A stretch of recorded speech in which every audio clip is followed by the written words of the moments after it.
era singa Lumbu yabadde abeera ku ground yalibadde akwatibwa answering singa yakwatibwa myaka ng'esatu emabega wayina ne yasabira President Museveni bagende mu lingi nga talina BSFC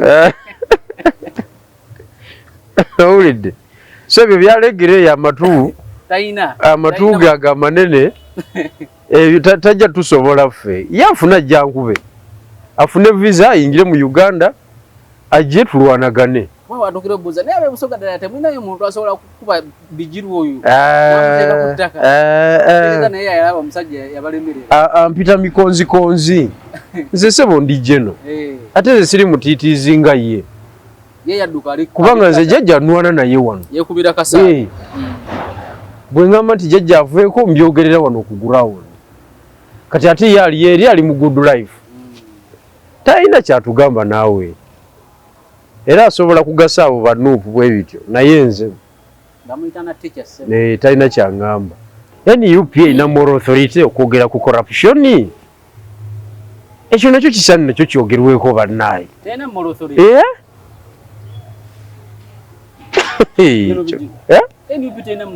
engejijjawa ababaka abakubwa wali ku kitebe because they don't pay the foot soldiers money ng'ogyeko biri ebyomunda byo tetwagala na bigendamu payments ezikolebwa munda mu bakulu ebyo tetwagala na bigendamu but some handouts kuba foot soldiers bwe zikulema tolina katebe k'otuulako wali. That is corruption. Yeah? Timu y'omumotoka nagikugamba. Tosobola kwogerwako mu timu y'omumotoka. Omukulu atudde mu mutogo mu maaso, timu ye tudde emabega emboozi egenda mu maaso, mugenda safari. Timu y'omumotoka nga tewagiterezeza tosobola kwogerwako. Eyo nayo nguzi. That is corruption. Okudiscussing akonti bane gundi oyo musajja waffe alina vibe kola bulungi nnyo. No way. You have to pay. So balina moral authority okwogera ku corruption. Yeah? Nze mbuuziza bubuuza. Kati bibye byokungulu ate tugenze erimu. Nga tugenze mu byenda. Ngera mu byeno oyinza okwata ku mutwe. Anti ofumuka okwata fayiro zo n'odduka ebisinde. Okitegedde? Ekyo kwegamba ey'ensonga nayo nkulu. The question of morality. Nayo nkulu. Mwina moral authority okwogera corruption. Ekyo nakyo twagala tukijjeyo bulungi. Kati bino abantu bebagamba ndoza bigenda bivaayo kyandibanga nti ekyakubyo no 6 milioni 5 zokka. Waliwo ensonga endala. Waliwo ensonga. Era badde mpulira waliwo akasajja ke wakyaziza wano. Kase Wandaji. Se Wandaji musajja wange tuludde naye mu bintu bye. Namwewunyiza okuga nti ndi mwana muto mu business eno. Emboozi yamuyavudde ku ki? Yavudde ku opposition erete candidate yomu mu buli kifo. Naye balabe nti katugambe Lubaga South. DPA na FDC kati batuule balonda. Nti yabyogera ddanga akyalina mu State House. Kati blueprint gyolimu yabigirwa. Koya bigirwa teye mwana mutonze byo nabyogera ddanga akyalina mu State House. Kati omuntu ali mu State House ate oyogerera opposition. Kakati kakubuulire. Sewadaji kisooka omanyi mu bintu by'okulwana. Ow'amaanyi talwana na munafu. Buli lwolwana n'omunafu. Omunafu yafuna. Akutapingako amaanyi go. Gw'okendeera ye n'akola ki? N'afunamu. Ye n'alinnya. Kati nalabye debate yammwe eyo nga ndaba. Ye layini Sewandajji ayagala okuntwalamu. Naye naye akimanyiri ddala bulungi nnyo nti ebya olutalo luno. Ekisooka ffe abamu tetufunanga na mukisa kubeerako mu gavumenti. Okiwulidde? Nga ye bwe yagikola ki? Yagibeeramu. Nze nayingira opposition nga ndi wa myaka 16. Mwaka gwa 2002. Twasaba kwetegereza NRM mu birungi byayo wayingira buyinza. Simanyi bitafutafu bya NRM bwe bikola ki? Bifaanana. Kati toyinza kwogera nange ku nsonga zino. That is 25 years down the road.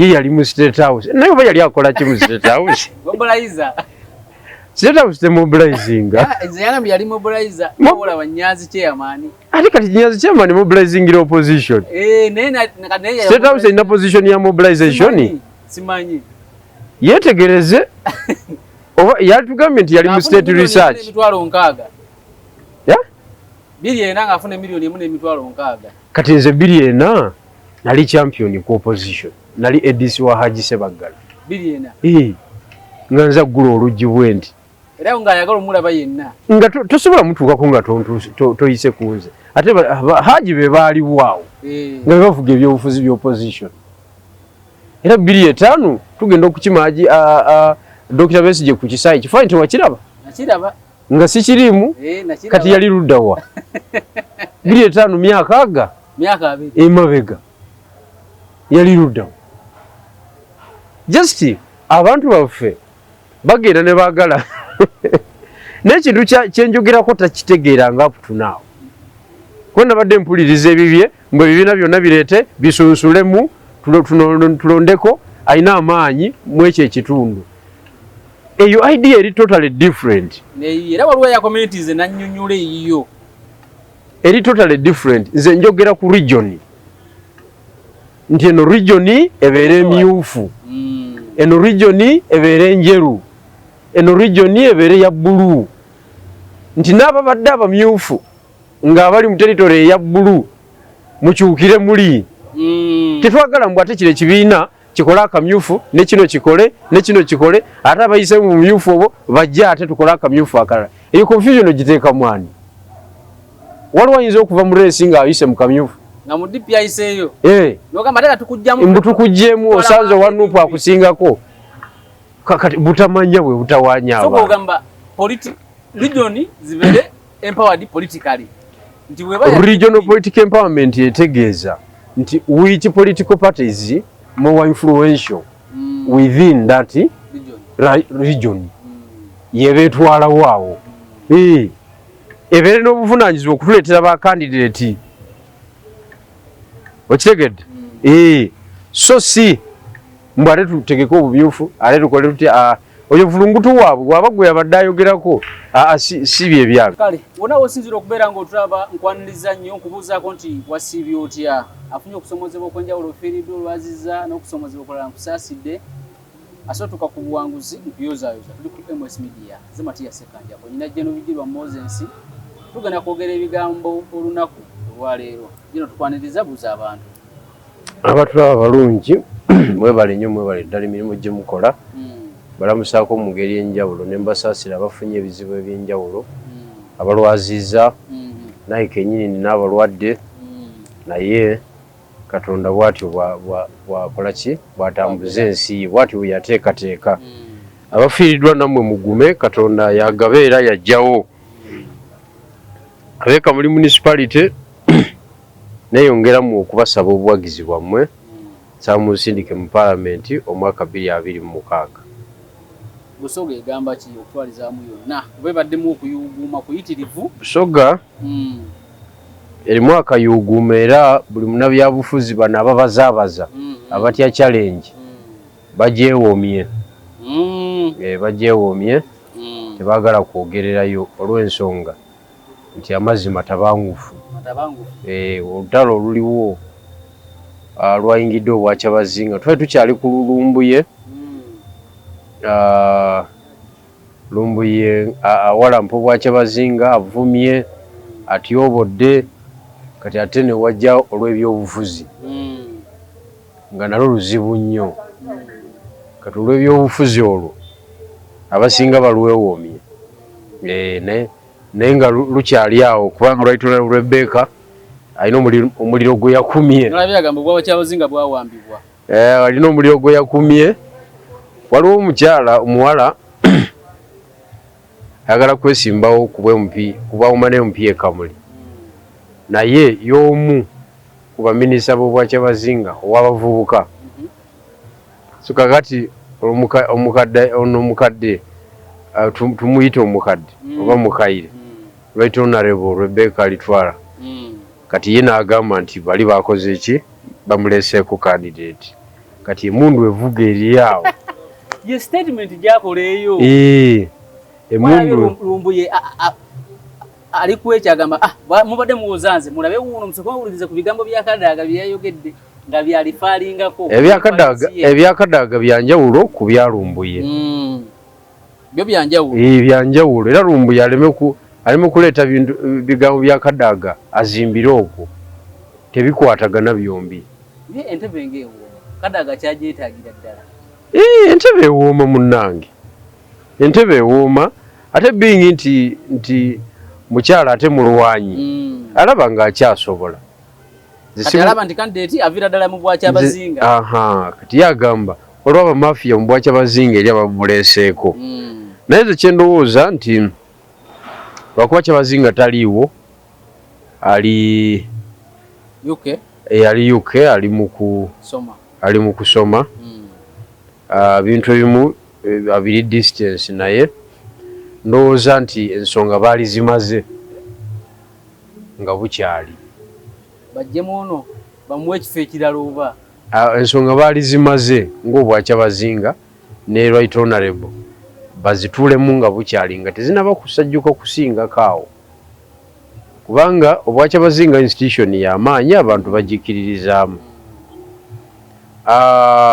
Right Honorable y'omu kuba ye leading prominent politician mu Busoga ffe tukyalwana bulwanyi okujja kakati bwe bagenda mu friction kiba tekikolera Basoga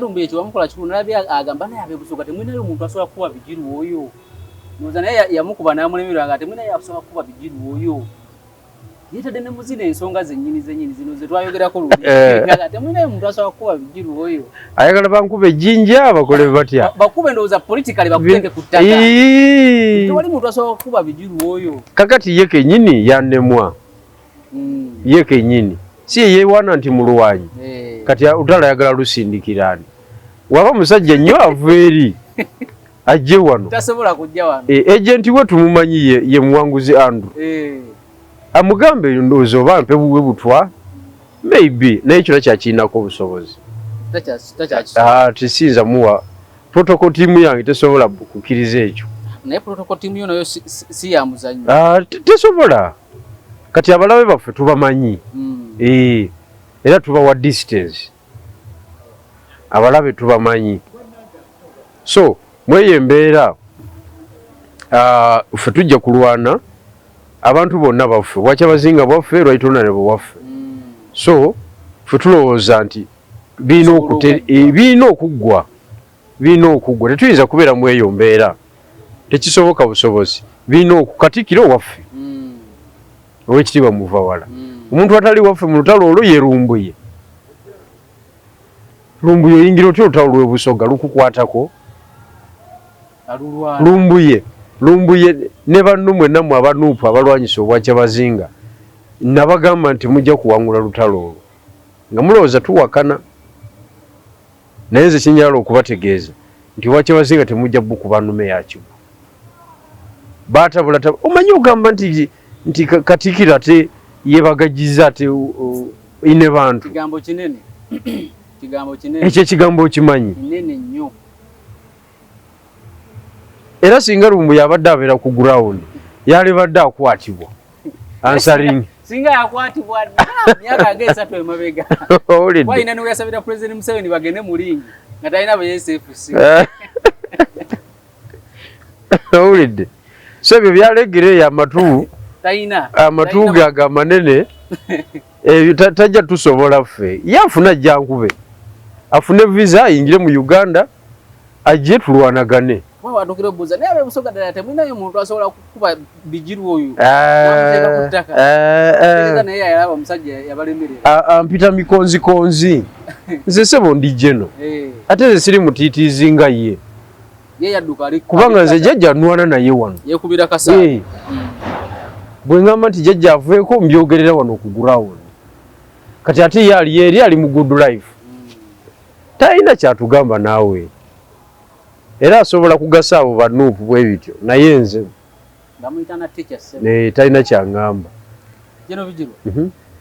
mbadde ku parliament mu alternative budget nga bulijjo babikola ne basoma embalirira yaabwe bo nga bagamba nti okusinziira ku bwe tulaba yene eyaffe yandibadde bweti naye zimu ku statement ezikuta amawulire bwe tuviiriddeyo nga buli omu zaakootinze yeya president w'NUP Kyagulanyi. President Kyagulanyi owa NUP ng'agamba nti mu palamenti eno mwenjogerera mwe muli yali leader opposition eyeewa service award atanaba na kukola abantu ba bulijjo bwe bagezaako okulaga obutali bumativu n'okwekalakasa olw'embeera eyo enkwatibwa gye bakwatibwamu mwagiraba nga bagezaako okulwanyisa ekibi. Olwaleero ebyo ebigambo byandibadde bikyali ku mimwa gya Kyagulanyi nga tasonyiwa ng'omuntu. Kakati ng'ekyo sinaba kukituukako ekyo nga sinaba kukituukako kansookere ku kya budget reading kyennyini opposition budget reading etegeeza ki? Etegeeza nti tuli mu democracy. We are bringing an alternative view ku items ez'okuspendingako sente ez'enjawulo. So we are in democracy. Tuli mu democracy. Wedde emirimu. Tuleeta views zaffe. Eyaffe yalibadde bweti era abasajja bano lwakuba tebaagala tuwuliriza naye bino bye bituufu. Ekigambo dictatorship bakitta. Kibabeera baspreading nga buli kaseera. Kyetubadde tutambulizaako olutalo. Kifwa. Kakati tuba tuli mu democracy. Mbalabye nga batuuka ku parliament basonya amasuuti. Engato senyonyi gyayambadde ne Kyagulanyi ozivanga nako nkugambye gye nakedde kumakya ku maliiri. Yezebu. Bakusunya amasuuti bawunya obuwoowo bayozeze emmoroka ne bazikuba n'eddagala ku mipiira. Butereevu kugenda kusoma alternative budget yaabwe. Okiwulidde? Kakati ako kabonero akalaga nti we are under demokrasiya ow'ekimemmete yennyini. Kati emboozi ya dictatorship eba ekyayimiridde? Tebaawo. Kakati ekyo ekisookera ddala kitegeeza tetuna defininga lutalo. Nature of the struggle tetunagitegeera. Tetunalina kyetaagisa kulwana. Kivula ebyokulwanyisa bye tukozesa tebisobola mulabe. Kakati ebyokulwanyisa nga reading the alternative budget because it is a tool okunafuya oli esobola omunafuya. Omutaka w'oku ground agamawulire ganaamutuuka nako fe tubeere Busoga wano kumpi wano ng'abantu baayo tebamanyi bigenda mu maaso Kampala nga ne rediyo weeziri Ebusoga kumpi wano n'otuuka ku rediyo y'Ebusoga nga bapurezenta boogera ekintu ekiyiseeko wiikisi ebbiri nga kibaleese nga news item akuyita mu kubaganya ebirowoozo ku nsonga ezayitawo dda wiikisi bbiri n'omugamba naye ezo nga zagwa n'ogamba ezo twazoogerako dda nga yerevu abantu gwe bawulirizako bafuna information. Kakati gwe ng'oyimirira wano ng'ogamba okoze alternative budget. Era njagala ne kino nakyo kankibuuze kitegerekeke bulungi.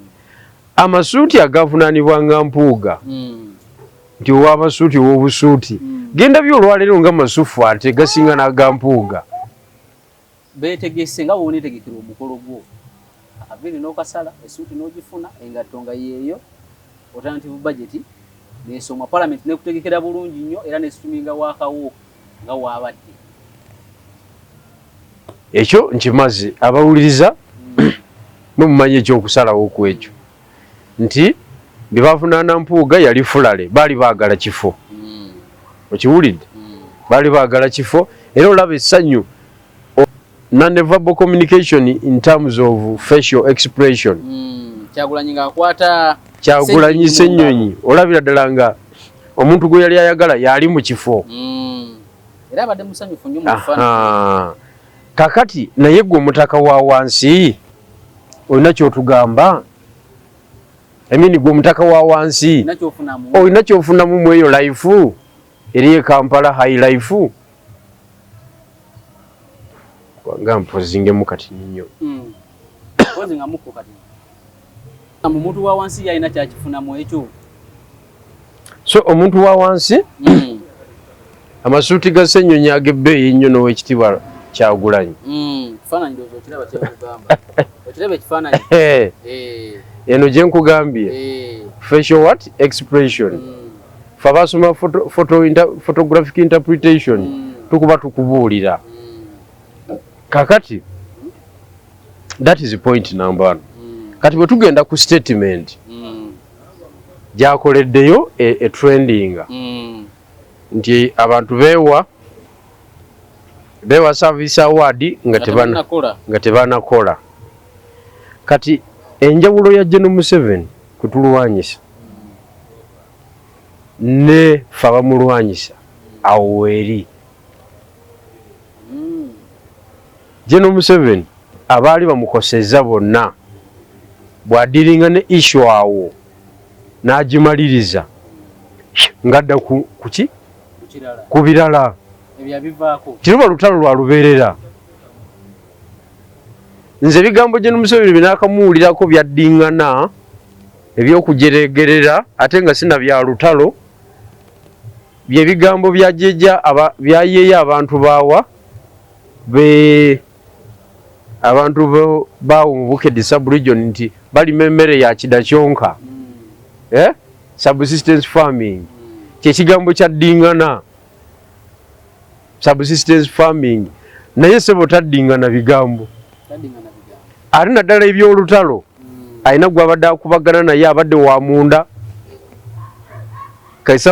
kasaba bawe okukanya okwenjawulo oba okwawukana tadda mu ebyo adda kumpikize amuvinge on naye ffe gonoddira mpuuga n'omufuula oluyimba nga gwotambulizaako olutalo fe abazze balwana nejjajja ebbanga lyonna oba totuyambye oba otukoze bubi nnyo oba otukoze bubi nnyo kubanga kyenyala okutegeeza nti oba twagala oba tetwagala mu byobufuzi tosobola kugobamu munno bwoti akwata ebisubi naye neyenyweza kati mpuuga naye yeekwata kuki ku DA eyo yufoosi yonna yali ya NUP kati naye kuba emundu ng'egizaawa ng'egizza eno ku NUP so olutalo sebo luba luzingama ne lukona gwe kimanyi bulungi nnyo era njagala okumanya service award yayita mu parliament ne kuyitirako ne muloka z'abaawumula prime minister vice president ba speaker emidiri ne bagiteekawo wali 5 ne bazisimbula ba Kigongo ne basimbula emididi Bukenya baani bonna sekandi wakiwulidde kakati kyembuuza gwokimanyi nti ziri zaali sente nyingi nnyo okusinga ebitaano kubanga Land Cruiser emu ya 6 Land Cruiser bateekawo 5 wakiwulidde milioni 2 n'okusoba yes milioni nga 4 waliwo akyogerako bakyali ku kyogamba sekandi yali talina muloka gy'atambuza nga lwaki bonna bayina yali talina Land Cruiser Kigongo yatalina nga lwaki oba Bukenya bonna bayina Kadaga yali talina nga minister naye bazikima waliwo yakyogera because that is corruption yes kyayita mu tteeka okusiima abaawumula every after 5 years wabaawo okubagulirayo emmotoka naye ekyo nakyo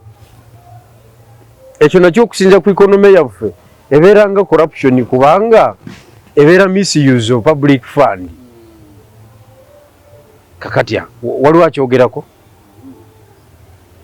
kakati ekyo ne tukiteekaawo ekyokubiri NUP ina moral authority okwogera ku corruption. Ekyo nakyo kisani nakyo kyogerweko bannaye. Tena moral authority. NUP tena moral authority. Engage jawa. Ababaka abakubwa wali ku kitebe because they don't pay the foot soldiers money. Ngojeko biri ebyomunda byo tetwagala na bigendamu. Ebyomunda. Payments ezikolebwa munda mu bakulu. Ebyo tetwagala na bigendamu. But some handouts kuba foot soldiers bwezi kulema toyina katebe kotuulako wali. That is corruption. Yeah? Timu y'omumotoka nagikugamba. Timu y'omumotoka. Tosobola kwogerwako mu timu y'omumotoka. Omukulu atudde mu muto gw'omu maaso, timu ye tudde mabega emboozi egenda mu maaso, mugenda safari. Timu y'omumotoka nga tewagiterezeza tosobola kwogerwako. Eyo nayo nguzi. That is corruption. Okudiscussing akonti bane gundi oyo. Musajja waffe alina vibe. Kola bulungi nnyo. No way. You have to pay. So, balina moral authority okwogera ku corruption. Yeah? Nze mbuuziza bubuuza. Kati bibye byokungulu. Ate tugenze erimu. Nga tugenze mu byenda. Ate tugenda mu byenda oyinza okukwata ku mutwe. Anti ofumuka okwata fayiro zo n'odduka ebisinde. Okitegedde? Ekyo kwegamba ey'ensonga nayo nkulu. The question of morality. Nayo nkulu. Mwina moral authority okwogera corruption. Ekyo nakyo twagala tukijjeyo bulungi. Kati bino abantu bebagamba ndowooza bigenda bivaayo kyandibanga nti ekyakubi ono si miliyoni 5 zokka. Waliwo ensonga endala. Si miliyoni 5 tekisoboka busobosi. Ekyo nakyogera. Omukulu kyakyayi. Tekisoboka busobosi. Kubanga alternative budget ewedde nagirimu era kyeyayogerako. Weebale nnyo. Kakati ffe abamanyi ababadde mu bintu bino tuba tukubuulira engeri ebintu gye bikoze ki gye bize bitambulamu. Abasajja abo tebalina moral authority kwogera ku corruption. Ekyo nkubuulira amazima. Kubanga nabo bali corrupt. Era evidence weeri nabo bali corrupt. Kakati kankuwa ekyokulabirako. Waliwo incident yagwawo ejjinja. Ne bagamba balonda district mobilizer Saulo Nsongambi Jinja City. Akakiiko ka Electoral Commission eya NUP kagenda ne kakubiriza oluki okulonda okwo. Bafutu soja olwokuba gwe baali baagala teyayitamu. Bafutu soja b'ejjinja ne bajja ne beekubira enduulu ku kitebe. Eyalondeddwa nga bagamba omubaka wa Jinja City Manjeri Kyebakutika yakutese naawe akakiiko k'ebyokulonda. Bonge bagamba ya allegation kyova olaba balangiridde oli n'olw'ensonga baagala akalulu kakole ki kadibwemu. Kakati ab'akakiiko k'ebyokulonda ne bagamba nti bwe kibanga tuli corrupt nga twagenda ne tulangirira atali mutuufu katulekulire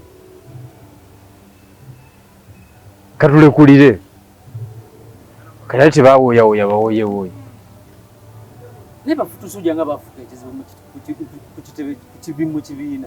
Anti kisinzira ku ambitionizi z'omukulu. Kati ekibiina kyasalawo kitya? Conclusion yakyo. Ekibiina oli kyamuyuwa ne balonda omupya. Kyamuyuwa oli? Bamulondera ku kitebe. Ate akakiiko k'ebyokulonda. Ne babawooyawooya nti bannaye mukirekeete muyuwa kintu. Tutambulirewo naye katumaintaininga ono. Oli omusajja gwe balondera ku gurawundi ne baba nga bamukasusa ebbali. Akyabiri mukati. Omanyi bafulumya munno n'ogamba agende. Naye gwe wakufulumya ate onoonya n'ennamba yo n'omukubira. Maama ate nze abantu b'NUP bonna nabagamba ne mbaganze Wemulaba nfuluma ekintu mumanya mulina okumanya nti nina kyenkoze ki temwefuula nti mulaba okusinga nze kino ekintu tewali gye kitulaza nze nkyetegereza bulungi kuba nze nali nkiri wakati n'oteekamu ebitangaaza byonna n'olaba nga neŋŋamba ke kakodyo kaba ke kakodyo mutamu ekibiina kyasalirawo disitulikiti ennamba kyasalirawo disitulikiti ku kitebe ku headquarter gwemanyi obwana kyemalira modula eyo kitegeeza mmanje litali mu bitabo bitukuvu n'abasajja taddangamu na kulinnya ku headquarter yasirika busirisi alina amaanyi ku gurawundi kati ate ekibiina kyagala mulala ate alina amaanyi ate tekimwagala ani afunamu awo anti kakati bali balina missoni yaabwe yanjawulo ffe twali tulina missoni yakununula bitundu byaffe okitegeera naye nga bye tuzimba ate eno babinyiigiramu bunyiigizi naye nga waayi ono vulungutu kankole ki kamwesonyiwe era abadde mpulira waliwo akasajja ke wakyaziiza wano kase Wandagi Sewandagi musajja wange tuludde naye mu bintu bye namwewunyiza okugaa nti ndi mwana muto mu bizinensi eno emboozi yamwe yavudde ku ki yavudde ku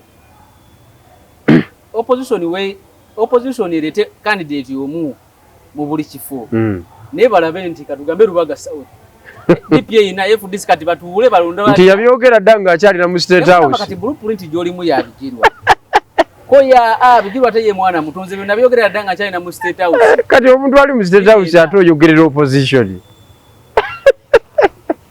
kakati kakubuulire Sewandagi kisooka omanyi mu bintu by'okulwana ow'amaanyi talwana na munafu buli lwolwana n'omunafu omunafu yafuna akutapingako amaanyi go gwokendeera ye naakola ki ye n'alinnya kati nalabye debate yammwe eyo nga ndaba yeera yini Sewandagi gy'ayagala okuntwalamu naye naye akimanyiri ddala bulungi nnyo nti nze point gye mbadde njagala okwogerako ebaddeemu yebadde point ki labwenzirukako mu bintu byabadde akola ki muyabadde ayogera nja gijjukira naye nze kyenjagala omutegeeza nti olutalo luno ekisooka ffe abamu tetufunanga na mukisa kubeerako mu gavumenti okiwulidde nga ye bwe yagikola ki nze nayingira opposition nga ndi wa myaka 16 mwaka gwa 2002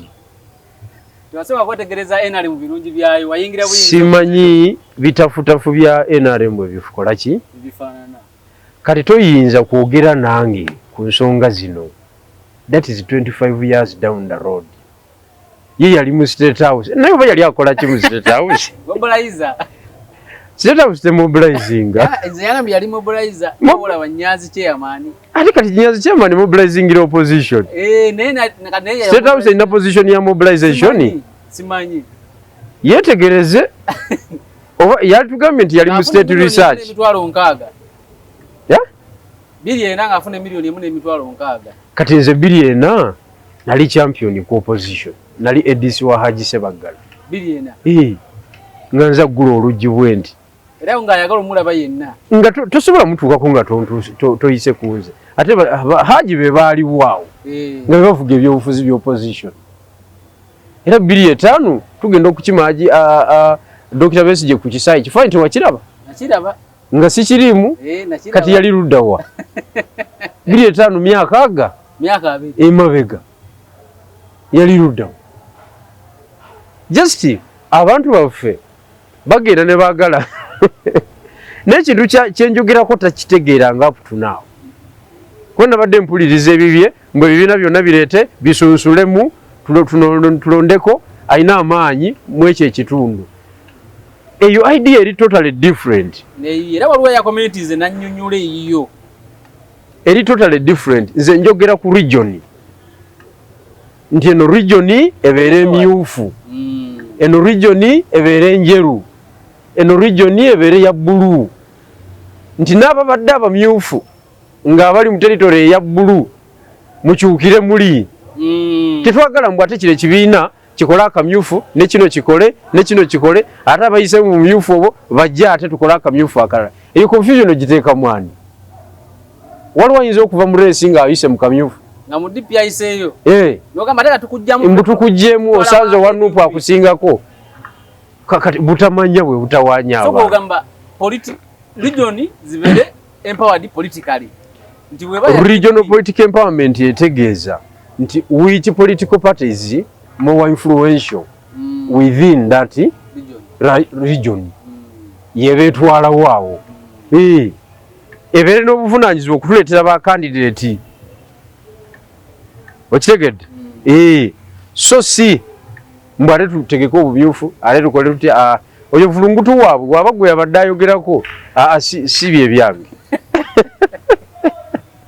si bye byange naye next time omugambanga ne yeetegereza ebintu bino yagambye mbu najja nani najja ne Sejjusa wano mbu Sejjusa yakola ki mbu yabakuba emiggo sijui yatta abantu kati ate ye kenyini yali mu State House kyagati yakolerayo byambyoni mbu byobufuzi mwabizimba ne Lukanga lindako kati ne kyalukanga ngenda kituukako bwonvunaana nze nti najja ne tunyefunza yatta abantu tetuganye guwaberera mu State House wakolayo okoki tuwakola byambyoni nze no gunawagira yali avuddeyo naye ate gwe waliyo nga goli munda olabira ddala nga byayogera tebikwatagana naye bantu baffe tujja bayigiriza mpola kati Lukanga gwayogerako muganda wange Moses Lukanga gwagambye bunazimba naye Busoga simanyi oba bamunyumirizaako bunyumiriza mukayofuze nali nkola ez'okurecruitinga abantu gye nasangira ne Lukanga ne mu recruitinga era Lukanga akimanyi bulungi tayinza nakikaayanako era ne mu empowerment n'avuga ekintu ky'enjeru buyikwe noti mu Busoga Lukanga esaidi ze Busoga yajjangayo lwa nsonga nti ye wali active nga ntuuze enkiiko eza people power era ne mugamba n'omugamba tandika okurecruitinga eyo abaana obaleete bagume n'abikola in the due process nandeetera nani n'abatanzi Farida oyo mukyalo oyo wa Buganda asiga lipstick n'ebyange ettaala lya Benz akuddiza omuliro talina muliro gwamu ettaala lya Benz liba ly'amaanyi okitegedde ayagala naye kwesimbawo ayagala kumane mpi buyikwe district bangame ne PA w'omukulu naye ayagala nasala bangi nnyo kakati Lukanga y'omu ku ba student binakola ki binatendeka era kyankola bubi nnyo obutafuna fulaga nalwana naye nali sitegedde nti Jime ate awagise wa chairman Nyanzi gyayise era fulaga ya Nankanyi fulaga ya Lukanga yanewunyisa nnyo nate waliwo omulala gwe nanyumya naye bamuyita omumanyi Mugabi mumanyi kati ndowooza ali wa Mpuuga office yakola ku parliament ate yagamba kaadi yali yiye yabasooka mu field kuba yali wa DP naye circumstances ne wabaawo ezimukendeezaako speed bwera Kyagulanyi amusanga nga fulaga bazigabye n'amugamba congratulations n'amugamba nze sifunye fulaga nti tofunye fulaga ye bannange kale kandabe bwenkigattagattaawo Kyagulanyi yamugambe ebigambo kati simanyi ku Lukanga ne Athani yalina ogifuna omutuufu nze gwe nateekako Lukanga naye mumanyi gwe nsinga okumanya okusinga bano bonna waye gwe ndudde naye embeera yatuuka speed n'eba nnene Lukanga n'amuyisaako ku speed n'ebigenderako ebirala kati ate yanyiiga mangu n'ayombayombawo n'akola atya kati ebyobufuzi bya Nuupu oba osigadde olwo otandikira okuyomba ekaliko bagamba nti ebyobufuzi ebikuleka eddakiika 3 oba owedde olwo oba osigadde so yafunamuuko obuzibu awo kati focus nali ngitadde ku Lukanga oyo era nakati mwagaliza nange ndaba ayina mwagaliza kyendowooza nti bajja gimuwa ku luno okiwulire okujjako nga luwa ebikyuse kuba tazannye bubi naye sigamba mbu ate nazimba naye Busoga namukyazaako ekamuliro twali tuyisaamu egaali ne meetings ez'enjawulo najja ng'omu ku bakulembeze abavudde mu side z'e Buganda. It was once. Naye gwe omanyi emirimu gye twakola e Busoga miyitirivu nnyo. Kale n'abaawukana naawe mu ndowooza bakkiriza nti Busoga wagizimba. Kituufu. Era tugenda mu ndowooza mu Biblia Uganda bagamba omusajja ekituufu Busoga yagizimba. Kati kye nali nzimba ate kyali kitiisa abakulu. Abakulu nga bagamba nti bwe mala okutereeza wali ne kinywera ngenda kwekola ki mu Lusoga bakiyita kwewansa. Ngenda kuyoya ekyawaggulu ekifo ne bagamba wayi kasajja tukakube nga bukyali tekatuswaliza wano bakutandikako. Ne mbalekera obuvunaanyizibwa bwabwe naye siraba bye baali baagala okutuukako. Ndabanga tuyinza obbasookayo.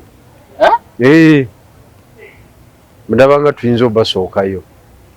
Bikyukira ebyobufuzi bikyuka bubi nnyo tobimanyi. Kati gwoli bwakubuuza nti pulezidenti kyaddako gw'omuddamu ki? Tomanyi. Addako tamanyiddwa. Ogamba nti bikyukamu.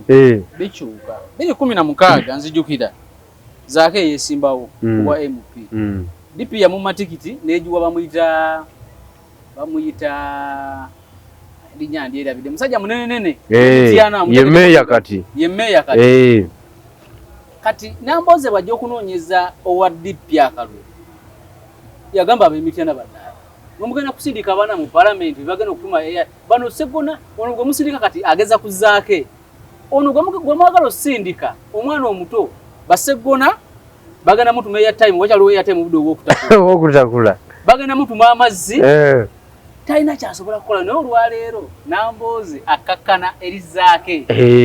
Era y'omundowooza kubaawaliranga nekyagulanyeze eddoboozi lya zaake lisingako erya Namboze mu Nuupu bwe kiri okiwulidde. Kakati mweyo embeera naabanga akola ki naabanga ebyobufuzi biri dynamic bikyuka nnyo era olitakukanganga mu byobufuzi dakiika 2 aba ali wansi nga oli ku top.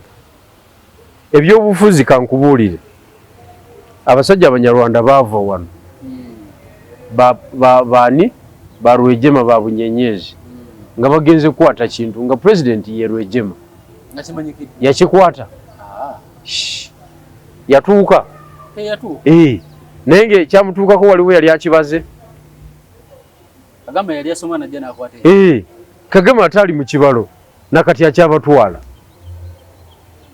Kati ebyobufuzi obiyite ebyomuzannyo fakiti egwawo emu bweti ekintu ne kiyiika ne kitaggulukuka fakiti egi newewuunya n'okwewuunya ebintu ng'egye bikutabuseeko. So kakati ffe abateekako galubindi eziraba ewala kati tubala ebigambo nga twogera. Kyebulaba nze siina nnyo mpalana ya lubeerera mu byobufuzi kuba nkimanyi ebyobufuzi bikyuka.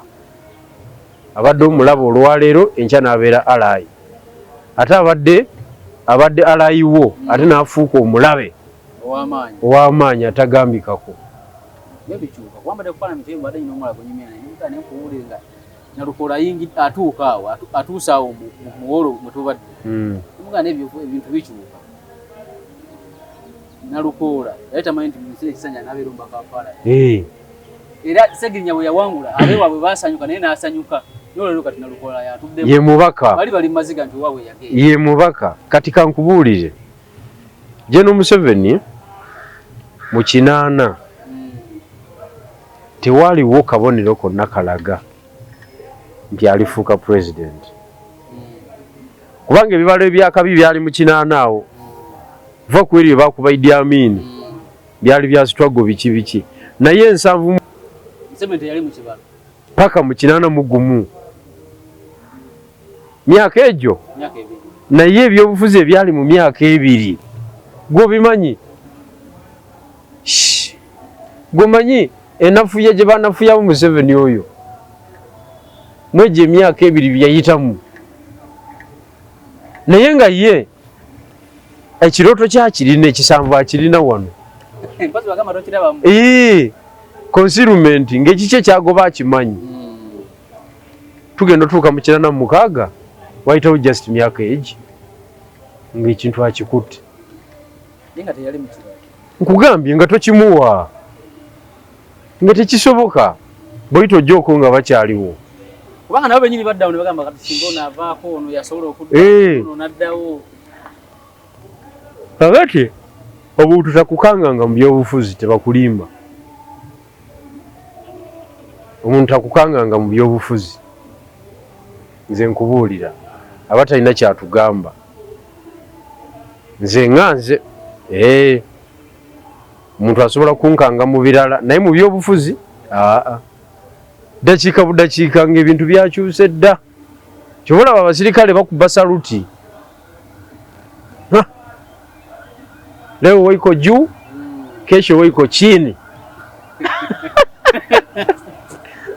okiwulidde leero oli waggulu enkya oli wansi nakati ng'oleeta omuzannyo so musajja wo Sewandagi mugambe tekyetaagisa kusika muguwa nange kaadi ogimanyi ate ani agenda omuwa kaadi namulabye ayogera yekontradictinga ayogera abantu badde ewaabwe ate ataliza Secretary General tayagala mwogerako kati ate nga Secretary General kenyini yayuwa ekintu kase yaganye okudda eri ewaabwe yeetaagisa ogenda mu byobufuzi ebyaleebuleebu kyongerako value but weesimbyewa kikulu nnyo Kampala Central weesimbyewa ekintu ky'okugaana okwesimba abantu gye bava kankubuulire kabonero akalaga protest vote gye boogerako eno tuprotestinze eri teri kalulu kali wano eri teri buwagizi buli wano kyekitegeeza twagala kifo Lubungu yali alina okwesaddaaka atwale NUP mu Western Uganda ne bw'ataali wangudde yalikoze amakulu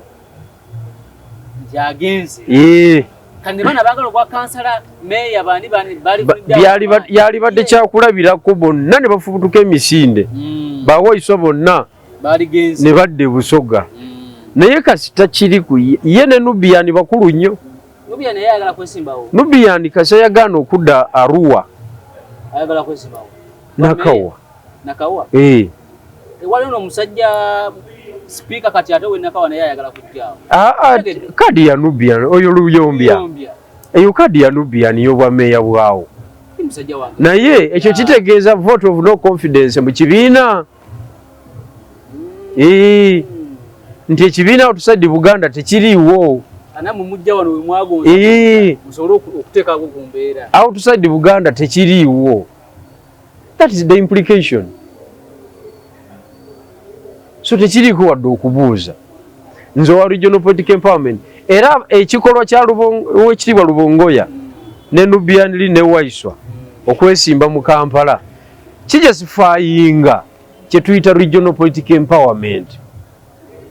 Nekikola ki? Nekiteekako. Lwaki? Nti mu regional political empowerment tumapinga nti gwoliwa nti ze ndi Buganda amajego gonna ganyige mu Buganda. Era NUP kiri mukola. Nkutegedde kati. Okitegedde?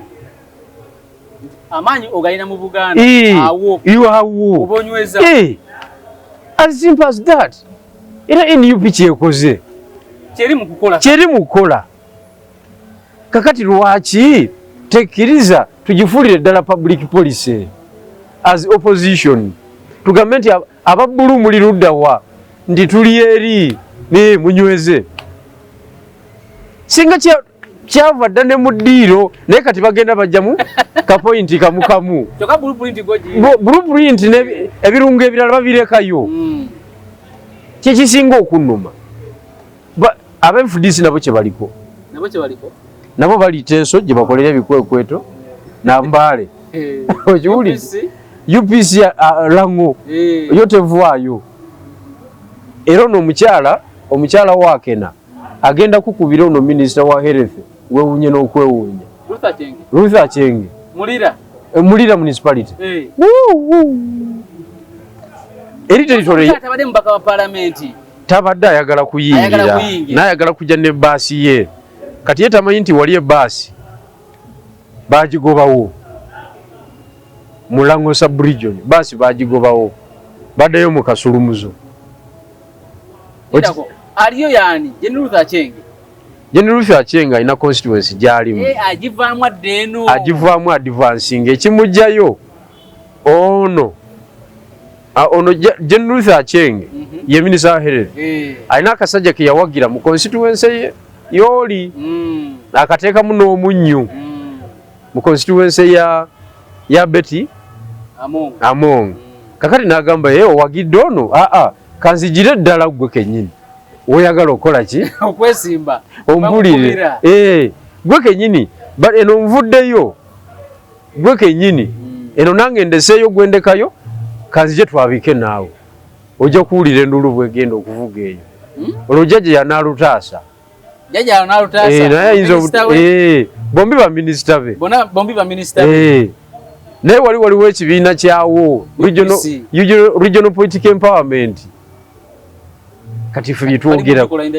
bali mugikola indirect singa twali tutudde ne tukkaanya ne tugamba nti Jimake nakwataawo Kyagulanyi muwagirire eyo naye akuwagire kuba president nandala powa mukwate eyo nga teri wa NUP agenda batawanyayo Kyagulanyi kwata Buganda tewaliwo FDC agenda kwesimbawo wano kakati bali mukunyomola bunyomozi mu concept waliwo points endala ezisigala yate nga z'amaanyi n'okusinga obwo butonotono bakola ki banyomolamu naye byonna biva ku mutima mubi obutamanya lutalo kubanga abantu abamanyi olutalo tebagaya information gomenya abantu abakoleranga NRA intelligence abasekanga amawulire gennyini ag'okugrawundi obamanyi goza balinga bamanyi nnyo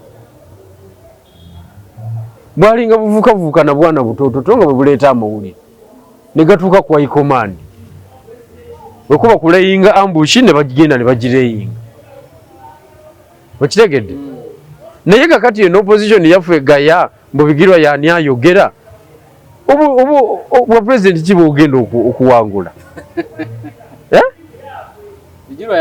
ibigirwa yani ayogera kati ate byayogedde otandise obikola ki obiteeka mu nkola mu mpolampola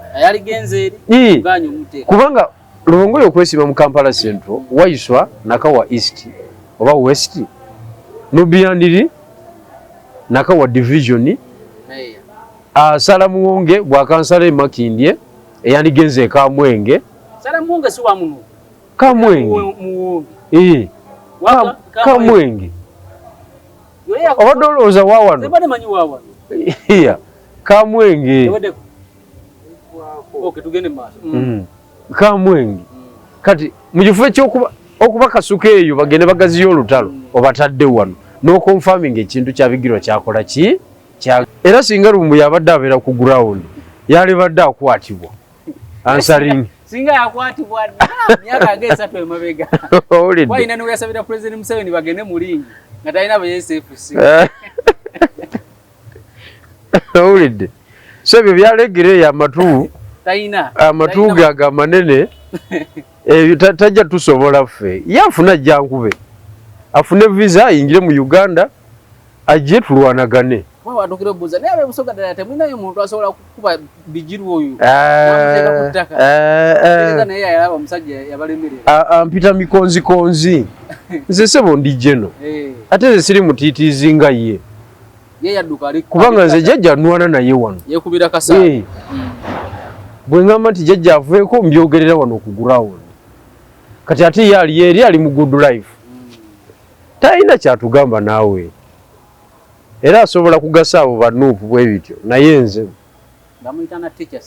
talina kyangamba NUP ina moral authority okwogera ku corruption ekyo nakyo kisani nakyo kyogerweko bannaye tena moral authority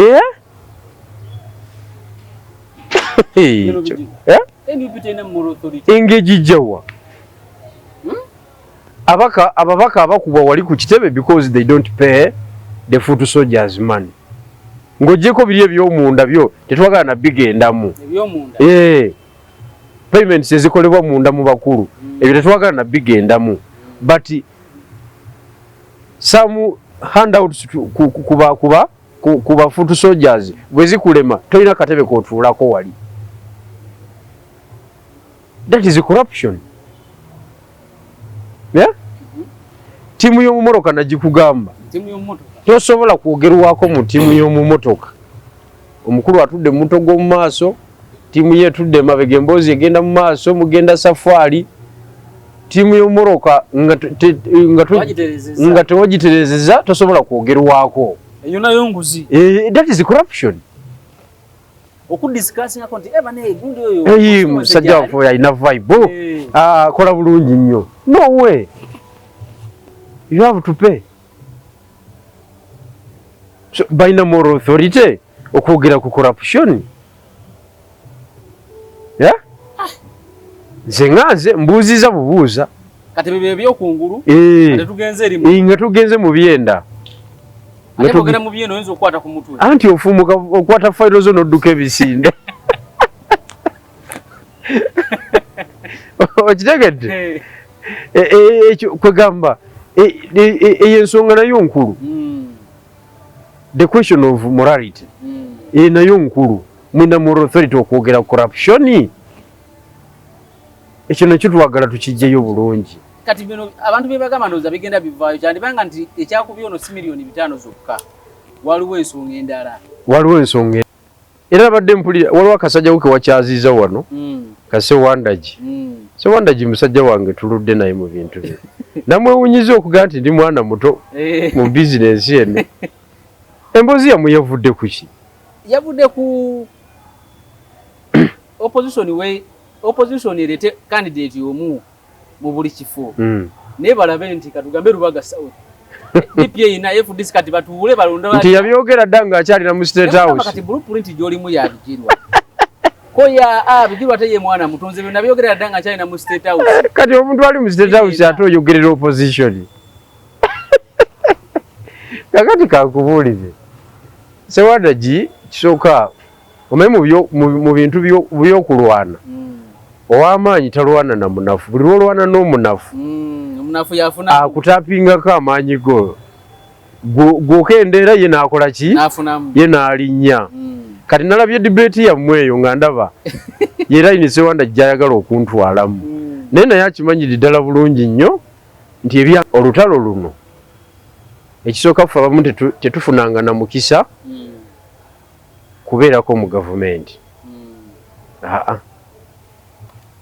Okiwulidde nga ye bwe yagikola ki yagibeeramu. Nze nayingira opposition nga ndi wa myaka 16 mwaka gwa 2002. Tuwasaba kwetegereza NRM birungi byayo wayingira buyingi. Simanyi bitafutafu bya NRM ebikola ki bifaanana. Kati toyinza kwogera nange ku nsonga zino. That is 25 years down the road. Ye yali mu State House naye oba yali akola ki mu State House? Mobilizer. State House te mobilizing.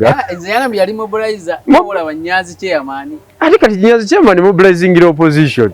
Naye State House ina position ya mobilization. Simanyi. Yetegereze. Oba yatugambye nti yali mu state research. Emitwalo 6. Ya? Biliena ngafune milioni 1.6. Kati nze biliena nali champion ku opposition. Nali edisi wa Haji Sebaggala. Biliena. Nga nza ggula oluggi bwendi. Era nga ayagala omulaba yenna. Nga tosobola mutuukako nga toyise ku nze. Ate Haji be baaliwo awo. Nga bavuga ebyobufuzi by'opposition. Era 2.5 tugenda okukima Haji Dr. Besigye ku kisaayi kifaanyi tewakiraba. Nakiraba. Nga si kirimu kati yali luddawa.